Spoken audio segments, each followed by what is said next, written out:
While speaking at his fascist rally at Madison Square Garden, Trump hinted that he and Mike Johnson have a plan to steal the election. Trump is not being coy here, not just giving false hope to his MAGA base. He's been telling his followers for months that he doesn't need their votes. And like everything else he says, the mainstream corporate media never saw fit to confront him about it. But the Trump campaign's plan to steal the election is real. It absolutely involves Mike Johnson, and it's going to happen in December, while Johnson, who is in fact a Johnson, is still Speaker of the House. Elie Mystal, Justice Correspondent for The Nation, just got done exposing this plan in detail. Who is Elie Mystal? He's a constitutional scholar and author of Allow Me to Retort, A Black Guy's Guide to the Constitution. But more importantly, he's a frequent guest on The Stephanie Miller Show, the favorite talk radio show for progressives.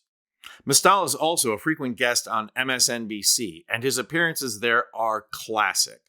But nowhere is Elie Mystal more devastating than when he appears on CNN.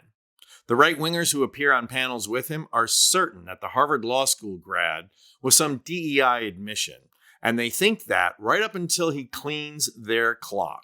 Like this. Suppose a MAGA radicalized Maybe army. Instead of talking to the governor, you should talk about the Haitian immigrant community in Springfield that is being menaced by these people. There have been reports that these people cannot send their children to school. There have been reports of property damage. One of the Haitian newspaper has shut down as they have been under threat. Maybe you should talk to Haitians instead of Governor Mike DeWitt, who has been part and parcel of some of the lies and attacks against the Haitian community. We just had a whole segment, Scott, where you've proudly said that people should tone down the rhetoric and that we need to take personal responsibility for the things we say. Well, here we have an example of stochastic terrorism against a vulnerable immigrant community, which does not have Secret Service protection, Scott, which does not have military force watching their back. These are vulnerable people out there, and they are being menaced because of lies J.D. Vance is making.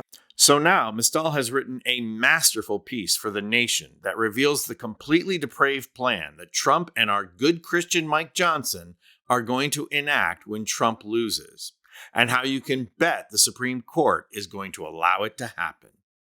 According to Mystal, the plan starts with the 12th Amendment of the Constitution, and we all know how much this Supreme Court loves original intent, until it doesn't serve their purpose anymore. Mystal writes, one potential reading of the 12th Amendment is that Trump doesn't have to win 270 Electoral College votes, but just a majority of however many electors show up.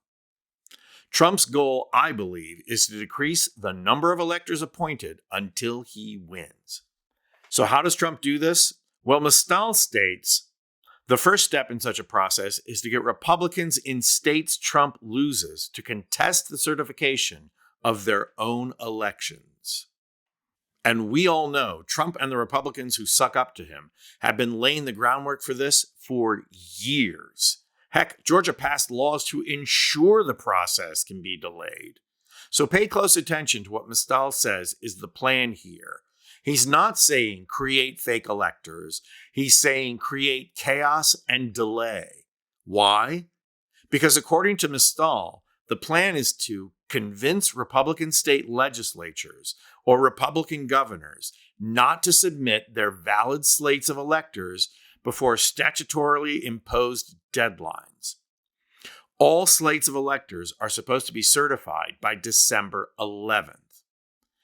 And then, according to Mystal, the other deadline is in December as well.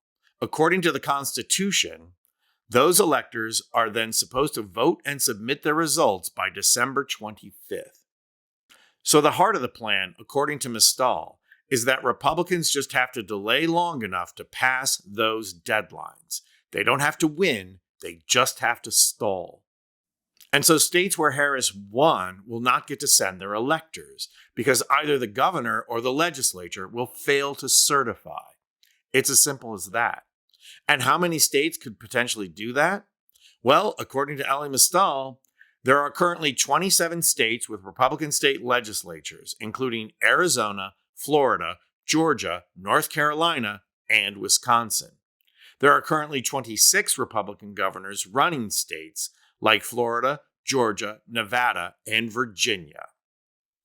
And we haven't even gotten to the worst part yet. Without all the electors that gave Harris her victory, the Democrats could go to the Supreme Court, which doesn't even have to rule, or the Supreme Court hears the case but delays in their decision. And then it will go to the House, because the Constitution mandates if the Electoral College does not elect someone, the election goes to the House. This is sobering news, and it adds up to one thing in order to save our democracy: get people out to vote. Now more than ever, we need a blue tsunami in November if we are going to survive the overly sanctimonious evil that Republicans are going to foist on us. All so they can get a garbage man, or is that garbage of a man, installed as president. I'm Anthony Vincent Gallo for Occupy Democrats.